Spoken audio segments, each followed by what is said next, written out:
vinywaji baridi, simu, tumechaji tofauti, tunafanana na watu walioko mjini, hatuna tofauti. Zamani tulikuwa tulikuja hapa natafuta mtu mwenye sola ndio kuchajie simu yako, alafu na ile sola sio nzuri kwenye betri za simu. Simu zina nini, betri zinawahi kuharibika mapema. Lakini hii wa mjini na sisi tulioko huko hatuna tofauti, tunafanana. Kitaka kitu cha baridi napata, kitaka kuchaji simu yangu napata. Kwa hiyo tunaona ni vizuri zaidi, tumepata faida kulingana na umeme ulivyofika hapa. Kazi zetu kwa kweli zinaenda vizuri kulinganisha mafuta tulivyokuwa kipindi kile cha mafuta na kipindi hiki cha umeme. Mambo yetu ni mazuri.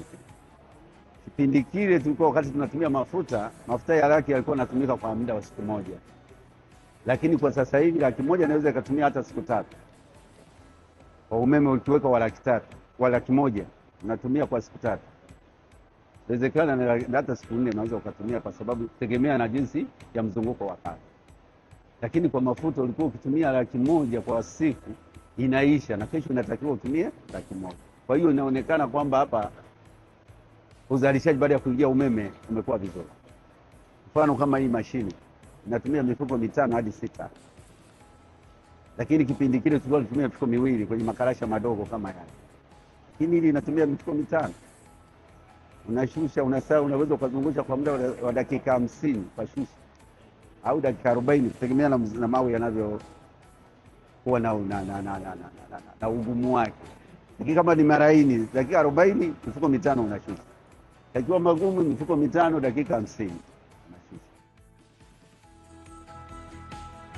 Kabla ya kuleta mradi hapa, shughuli zilizokuwepo zilikuwa ni chache sana, kwa sababu shughuli inayofanyika hapa kubwa ni kusaga mawe ambayo yana dhahabu, na shughuli kwa ikifanyika kwa kutumia diesel.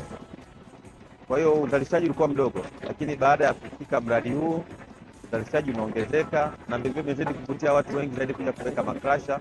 Kama tunavyoona site, kuna krasha zingine zinaletwa, kuna wengine wanahamia kutoka maeneo mengine. Kwa shughuli za kiuchumi zinazoendelea zimekuwa ni kubwa, na hii imetokana na mradi huu ambao umeletwa maeneo haya. Tulipokuja katika eneo hili la wachimbaji wadogo hapa Geita, tumekuta wananchi ambao ni wachimbaji wadogo eneo wameridhishwa sana na utekelezaji wa mradi, kwa sababu mradi umeweza kuwapunguzia gharama za uzalishaji.